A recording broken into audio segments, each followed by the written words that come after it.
This is the Haulin Assets podcast, where we show you how to start and run your own trucking company. Ever wanted to go out on your own? Follow Chris as he goes through the highs and lows of running on his own authority.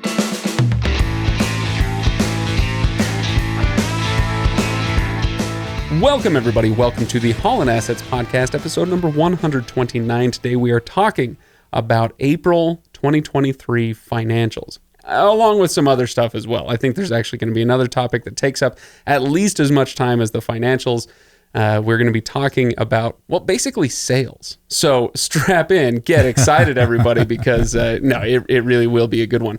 But I am Craig, your host. Over there, he is Chris. How's it going, Chris? I'm doing well. How are you, Craig? Not too bad. You know, I was just telling you before we fired up the microphones, I'm not doing too bad because this is the day before we put down the family pet, unfortunately. So if you had gotten me on the mic tomorrow, you would have been hosting. I couldn't have gotten a word out. That might have been kind of fun. Maybe we'll have to re-record this one. Maybe something will go wrong and we'll record it tomorrow when you're a mess. That's right. Anyway, so yeah, I'm doing all right. And hopefully everybody else out there is as well. I do want to remind them to go to HaulinAssetsLLC.com for full show notes, including the files for today's episode and all these financials episodes. We put the profit and loss in there for you to follow along with, or check out if you're doing your own thing and you want to follow along with what a company like Haulin Assets does with their profit and loss statement. Then you can go check that out. Let's see. Also go to motorcarrierhq.com, where you can find all the tools and tips and help that you need to get out there on your own. motorcarrierhq.com. Chris, what do you want to talk about today? You took a really long intro this time. I took a nap and that was long? Yeah. Well, okay. It seemed like it. Well, sorry. Yeah, it's okay. It's all good. Not long in a bad way. Oh, okay. Well, I just want, I want to make sure that the people they need to know. They need the housekeeping, okay? There you go. They need I do this every time, and if I stop doing it, then we're going to get those notes like, hey, something changed, and how dare you? How very, very dare you change something? So I can't change it now. No. All right, Chris, you wanted to talk a little bit about essentially sales, but back up and tell me what the actual topic is. It's talking about getting direct loads with shippers. We talked a little bit about it. I think an episode or two ago that Nate and I had kind of sat down and tried to develop a list of who we should contact to try to find more direct lanes and direct routes and direct relationships with shippers. And because that's important, you got to do it, especially in this kind of a market. And so we were talking a little bit about that, and it kind of got me thinking, maybe we got to have a little bit of a sales lesson, because this is kind of one of those things that's probably not familiar and probably really uncomfortable for people. Yeah. Well, peeking ahead into the notes that you have for this episode, there's a phrase that comes to mind, because I worked sales for 5 years or so. So I'm well familiar with the game. I know how it works. I know what my strengths and weaknesses are with regards to sales. But there's a phrase that comes up a lot. And a lot of people hate corporate jargon, but sometimes corporate jargon is really onto something. And you know what phrase I'm going to bring up? I have an idea. What do you think it is? Could it have something to do with a funnel? No, there is the funnel. I was going to say it's a numbers game, Chris. Hey, it's a numbers game, and you hear that over and over again. It is, and in all reality, I mean, there's a lot of truth to it, because it really sales is a numbers game. And I was thinking a little bit about this, because I've worked in sales just like you have. I've had a lot of salespeople, still have a lot of salespeople that work for me across my different businesses. And you want to know in my opinion, what I've seen that makes a good salesperson? Is it their personality? I was just going to say, it's tempting to say, oh yeah, you want somebody with a great smile or good handshake, or somebody outgoing. No, discipline. Yep. Outgoing. Did I get the word right? Yeah, absolutely. It's discipline, and it's kind of somebody that's really methodical and kind of has a system and sticks with that system. That's really what discipline is. And it's discipline. Like 80% of sales, I would say, is discipline. If you want, you look at grade C, grade B, grade A salespeople, I think just about anybody with even the slightest personality, not even really that good of a personality, but not the person that like literally won't talk to people, but somebody that's got at least a little bit of a personality. Anybody can be a B salesperson, right? If they're disciplined. Yep. Because that's 80% of being successful at sales is discipline. We've talked a decent amount about Tyler. Sure. Even episode 3, Tyler. You keep calling him weird, and I'm going to keep bringing that up. He's still, poor guy. We've worked together for over 10 years now. And I always had thought that I was a really good salesperson until I met Tyler. Mm. And I'm kind of more of that B salesperson, that I'm disciplined. I'm methodical, and I stick with kind of my game plan and my system. And, I do callbacks. I make the number of phone calls that I need to make. I do all those important things, but I don't necessarily have the greatest personality in the world. Whereas Tyler... Hey, you take that back, Chris. You are sparkling. You are a gem. You're a shining star. Well, sometimes. It comes out every once in a while.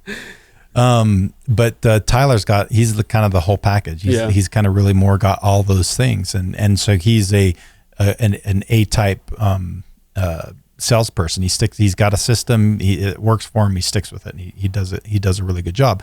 So my point is, with saying all this, is we're going to talk a little bit about the system today.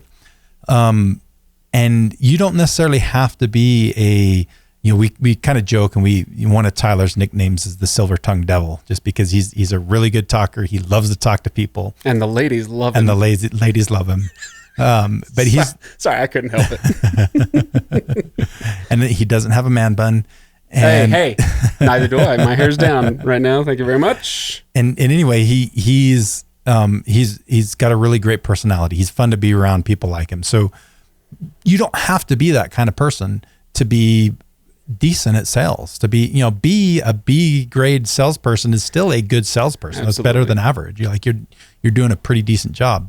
And so I want to put people's mind at ease that, oftentimes we think of sales that's outside of most people's comfort zones. They don't really want to do that, but you don't have to have that shining personality to really do a pretty decent job at sales. Yeah. It's following the system that we're going to kind of talk about a little bit here. Yeah, we'll talk about the system, but I do want to kind of back up and make sure that we keep perspective on what we're actually talking about here, which is selling yourself as a trucking company. Right. So if you're an owner operator and you're implementing what you're about to talk about, Chris, just remember the whole thing is, what is it you're selling? Are you selling your truck? Are you selling? No, you're selling yourself and your company and your ability to get the job done. And so just kind of keeping that perspective in mind as you talk about, you're going to get into the funnel, I think, here next. So as we talk about the funnel and trying to get something to drip out of the end of that funnel, it's selling your services, what you can do for these people, right? Yeah. And so let's talk a little bit about the funnel. That's a good transition. So if you're in trucking, you should know what a funnel is. That a pretty basic automotive piece, an actual literal funnel. So that's what we're talking about now. So we're going to throw up some images as we talk a little bit about this funnel. So just think of the shape of a funnel: very wide at the top, narrow at the bottom. And that's really what the sales funnel is. It's very wide and it comes down. So there's different stages in sales, depending on the kind of sales, and it maybe dictates a little bit the number of stages, but what we're going to talk about are 5 stages. And I think for kind of what most trucking companies are going to do, there's really kind of 5 stages in that sales funnel. So the top stage, the first stage, is that top of the funnel, and it's going to have the most people or companies in it. And then as you kind of whittle down and narrow down your people, the companies, the shippers that you're looking for, that funnel is going to narrow. So we'll talk about the first one. The first step, or that first stage, the top of the funnel, is your leads. So these are the number, basically any shipper out there that has a need for shipping. You've got all these; those are your leads, and you may need to get 100 of those leads. And how do you get those leads?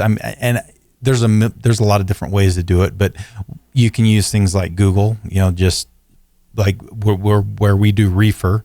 I can Google, cold storage warehouses, or I can Google ice cream manufacturers. I can Google, potato farms or potato distributors, and you can come up with a whole list of potential companies that have a need to have their products shipped by our trucks.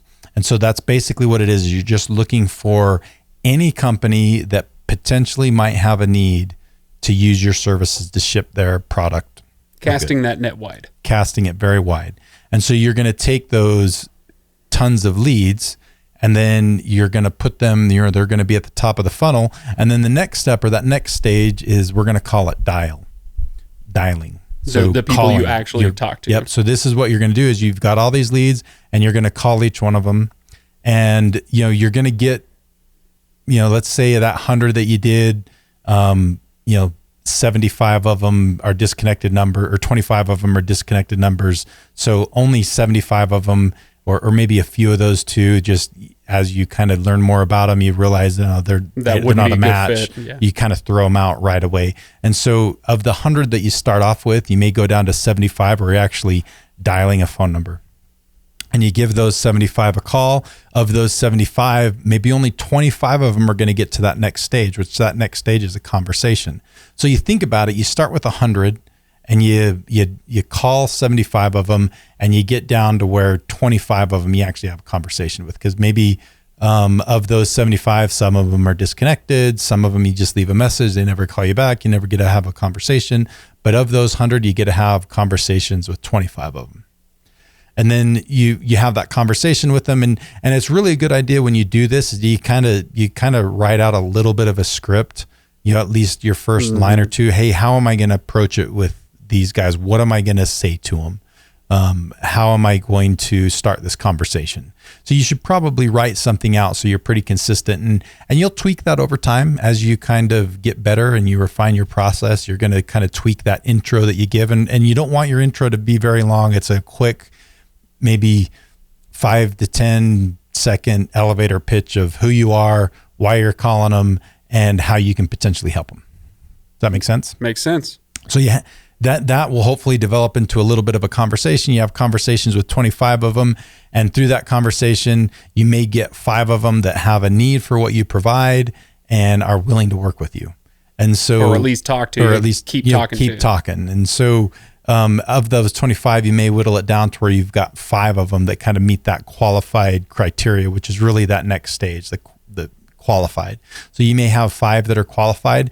And then as you kind of continue that conversation and continue that process with them, keep moving them down your funnel, you may only get 2 of them that actually are going to give you a shot to work with them. Mm-hmm. And then of that 2 that you end up doing a little bit of work with, 1 of them may become a regular customer.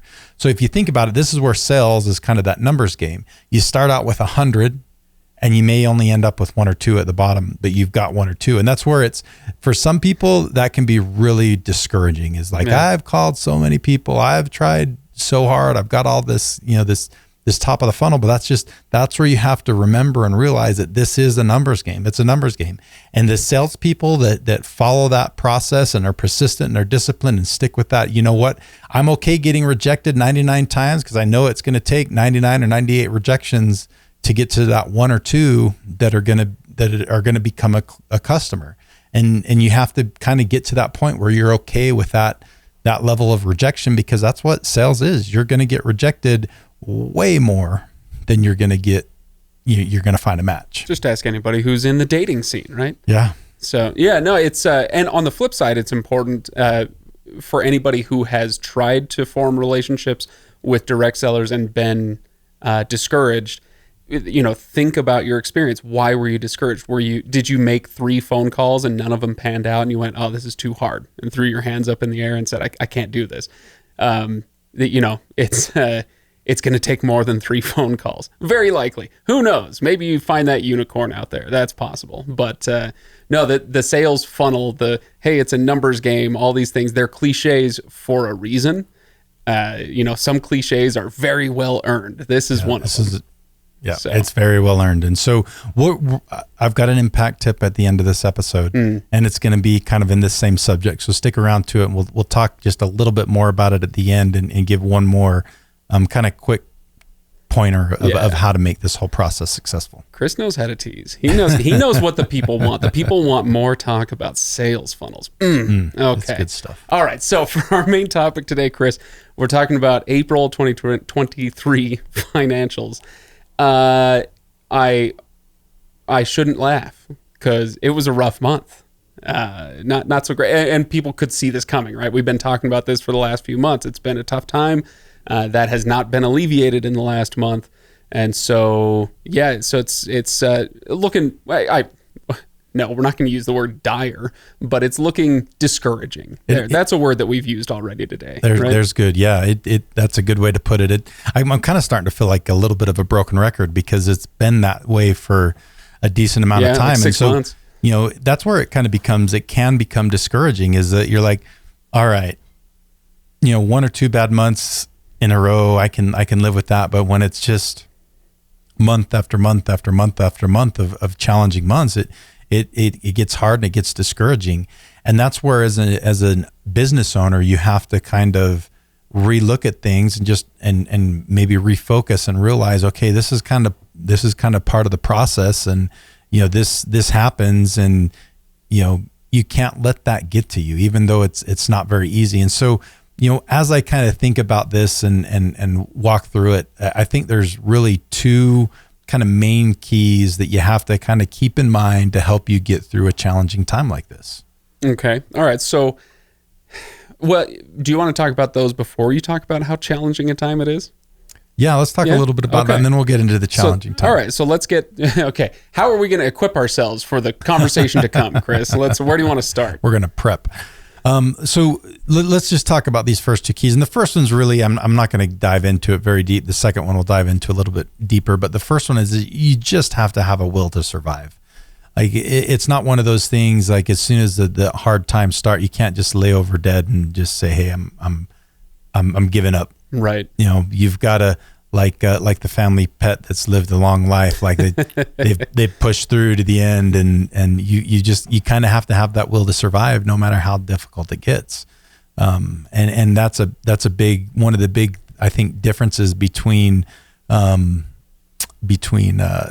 who don't make it and those who do is the ones that do make it are usually a little bit more willing to put up with challenging times, work through problems longer than other people. Mm-hmm. Okay. All right. And you said you wanted to dive into the second one a little bit more. What is that second one? It's you have to consistently remind yourself, and one, you have to have one, and 2, you have to consistently remind yourself about your long-term vision. You have to realize that, hey, I'm doing this, I'm making these sacrifices now so that I can have something bigger and better later on down the road. I mean, the challenges are consistent. They're going to be there, and you just have to be willing to look at it over a long period of time. When you get in a challenging situation like this, it causes stress, it can cause depression, it can cause just some mental fatigue. Sure. We'll put it that way, and mental health issues. And what that kind of does is it narrows your vision, and it makes it so that all you're focusing on is what's kind of right in front of you. You lose track of that long-term vision. I don't know if you've ever seen, the horses on the Budweiser commercial pulling the stagecoach, the Clydesdales, the big horses. A lot of times when they're pulling something, they're wearing something on their face. I don't know if blinders, blinders. Yeah. And those blinders, what they do is they block out their side vision so that all they can see is what's in front of them. And that's really kind of what stress can do, is it kind of blocks out your peripheral vision, and it blocks out your long-term vision. You can't really see anything other than what's right in front of you. And that's, you don't want to be that way. You've got to keep in mind that, hey, I've got this long-term vision. I'm going through this challenging time right now. I'm not going to give up because I know it's going to be greener on the other side. Okay. And it's easier said than done, of course, right? Especially if you're in the middle of it. But this is where, we've done episodes in the past about having a mentor would be, one thing that you could do. Do you have a mentor, somebody who you could call and talk to and say, hey, I'm feeling super discouraged. Is it time to throw in the towel? Get some advice from somebody. And they may be the ones to kind of remind you of that long-term vision and to help you through it, right? And that's perfectly normal. Like you shouldn't feel belittled, or you shouldn't feel like you're abnormal if you're feeling discouraged or you're feeling down. I think that kind of thing is normal for any entrepreneur. Like I've felt it, there's periods of times like right now, it's not the easiest thing in the world. It's like you're slogging through some tough times, and it's tiring and it gets old, but that's where having that long-term vision and realizing, hey, we're doing this, it's not going to last forever. We're going to get through it and things are going to be better. And, people ask me all the time, and I think this is going to be an episode that we're going to have at some point. I don't know exactly when, but when is it time to throw in the towel? When is it time to quit? And, we're not going to go into it really deep right now, but I think one of the big indicators of a situation of when it is time to quit is you look at your situation and you need to ask yourself, is what I'm in right now, is it a temporary thing or is it a permanent thing? And I think a lot of the times owner-operators get out of the owner-operator realm too early because they think to themselves, oh, I can make just as much money as I'm making right now by going and driving for somebody else and not have to deal with the stress. And that's probably very true. There's probably a lot of truth to that. But you're also not going to get the same kind of upside potential if you stick through it and wait, because the better times will come if you're persistent. Right. Yeah. Okay. So anything else on that topic? The reminding yourself of your long-term vision. Well, I guess I have something else when you kind of skated over it at the beginning, but the first part of that was have one. And so make sure if you're thinking about going out on your own, or if you already are and you don't have a long-term vision, don't wait. It's not too late, but it's also never ever too early to think about that and to write something down and to think. Again, let's dive back into the cliches, Chris. What's your 5-year plan? What does life look like for you in 10 years? Do you why do you want to be driving on your own authority? Is it for the money? Is it for the independence? Figure those things out. You and I aren't going to tell people what their vision should be or what their reasons should be, but they should figure those out. They need to figure that out. And it's a very individual thing. It's different for every person, but you should know, what's important to you. In 5 years, I want to be making X income. And, or in 5 years, I want to be able to have this level of independence or this level of freedom. You need to have that. This is what I want 5 or 10 years down the road. And then that will help you slog through the more challenging times. And that's where when you're in those challenging times, that's where you need to look at it and say, hey, is this a temporary situation?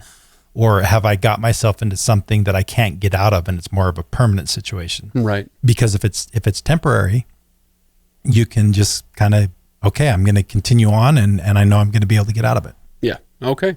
Well, all this in mind, Chris, should we talk about some numbers then? Let's dive into the numbers.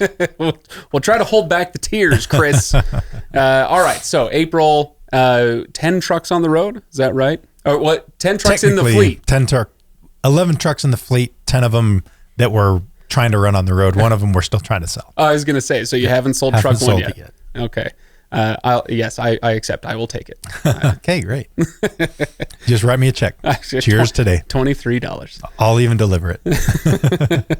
All right. So 10 trucks in the fleet, or should be on the road, I should say. Total miles run.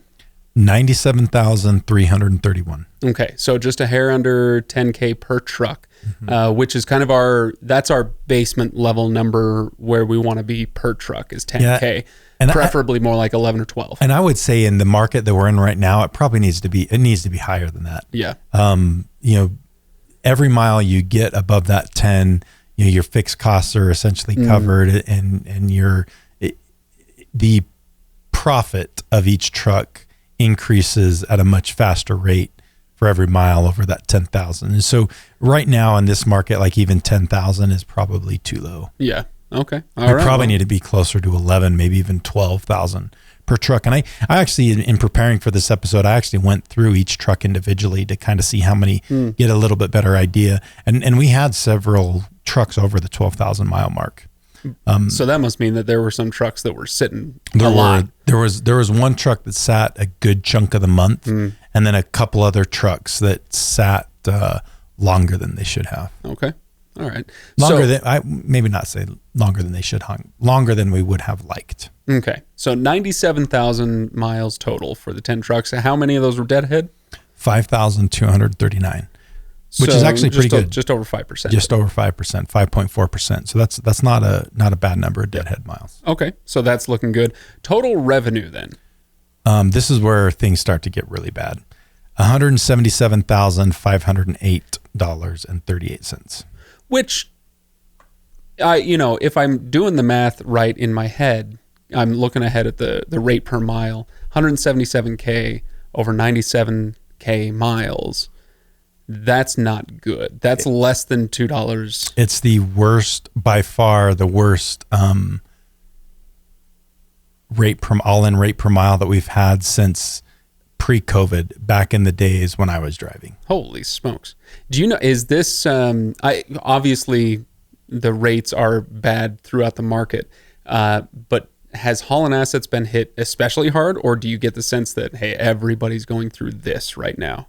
As far as rate per mile, I would say everybody's going through this. I think there's some things, Haulin Assets, just more direct shipper, because our direct shipper loads, the drop on the rates for those haven't been as drastic as the drop on the rates for in the spot market. Like the spot market, that's always sucks. Yeah, the spot market has higher peaks and it has lower valleys, and so the low valley in the spot market right now is just dirt low, and so the more you're relying on that, the worse off you're going to be. And so, again, we still need to get more direct shipper loads so that, we kind of stay out of those, as much out of those low valleys as we possibly can. Which is why sales and direct shipping relationships and all that was on your mind today. It is, yeah. Yeah. Okay. All right. So the rate per mile then, if that's sitting at 182, over 177,000 miles, what does that do profit, or in this case, loss-wise?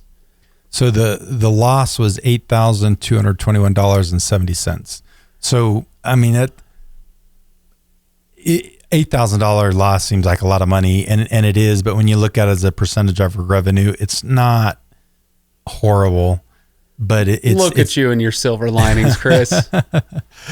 It's not good, but it's that was your teaspoon of sugar. There you go. That's my teaspoon of sugar, and we'll probably leave it at that. I mean, it's not the end of the world. We'll put it that way. Okay, still though, it's not sustainable long term either. No.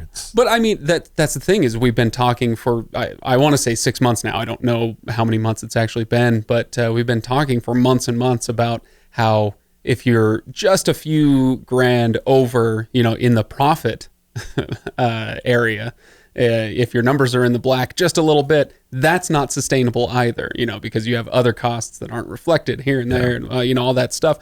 And so it's been months and months of, well, yeah, we're not doing too great, this is unsustainable, and then wham, an actual loss.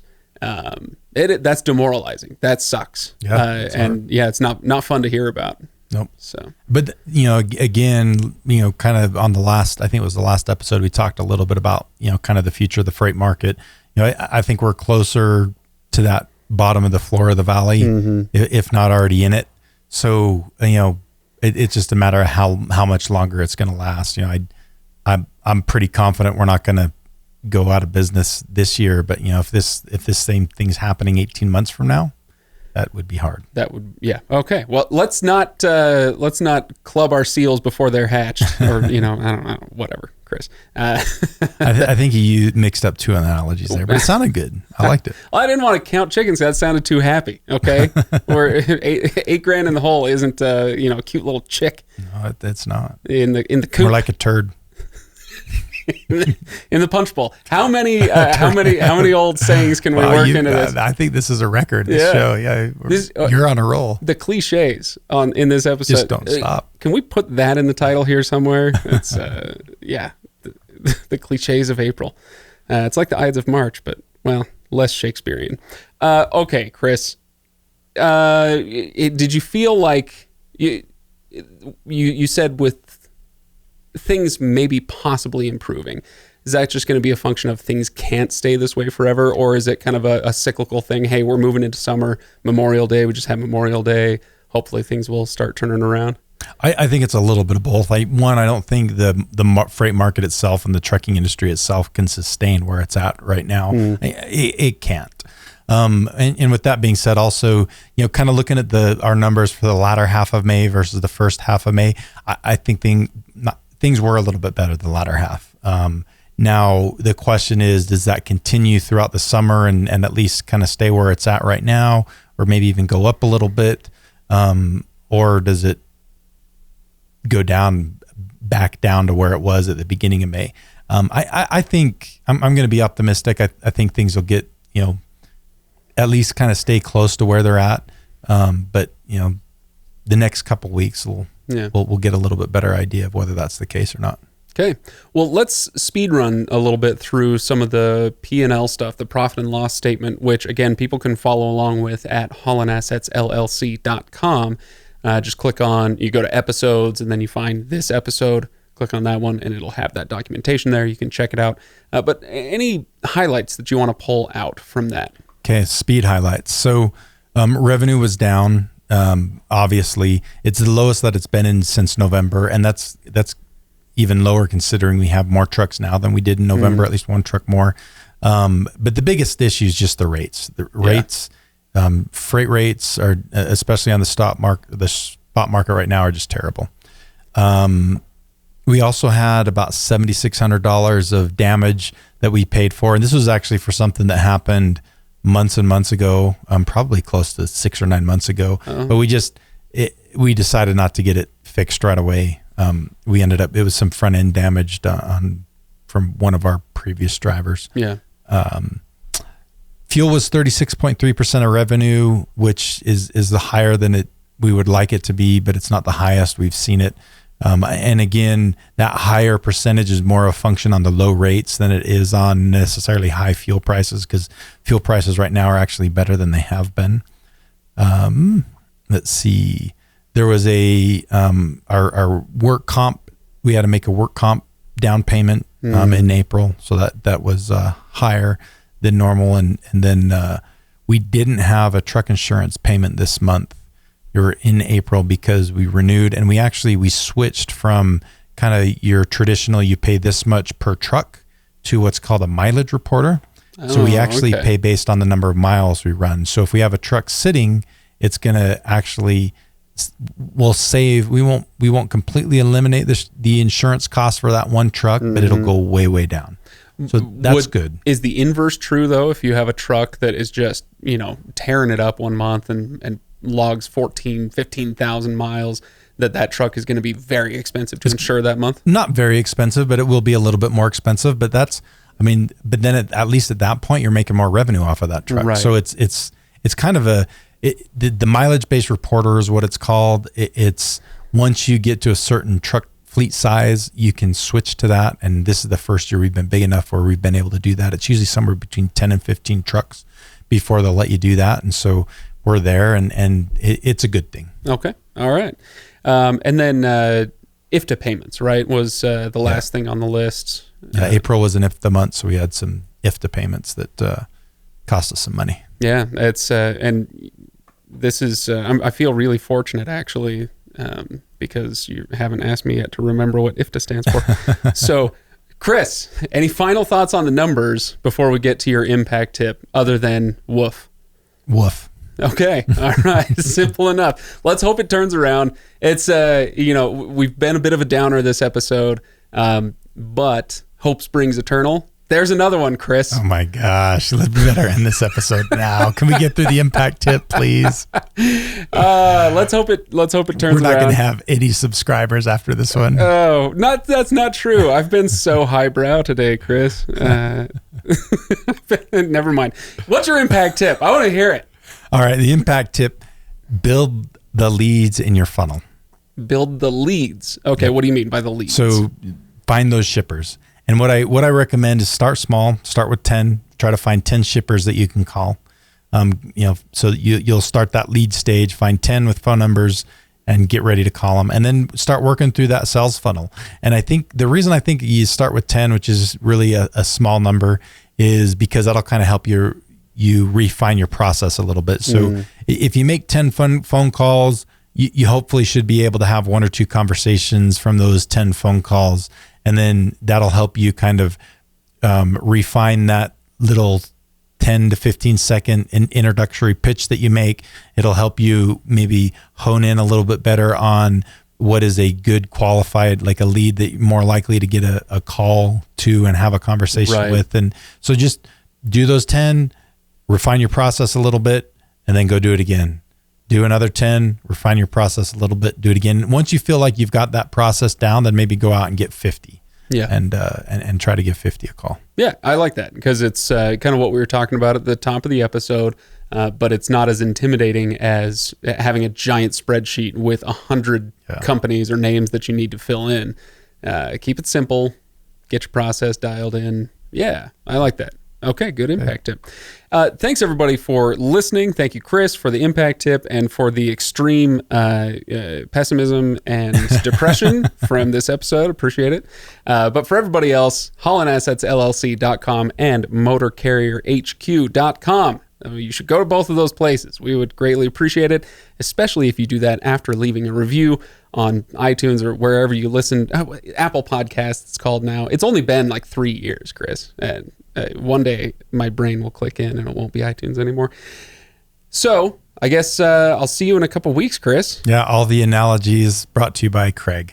You know what? I'm just going to start keeping a list, and that list is going to be immense, and it'll be locked and loaded for next time. Impressive. We'll see you next week.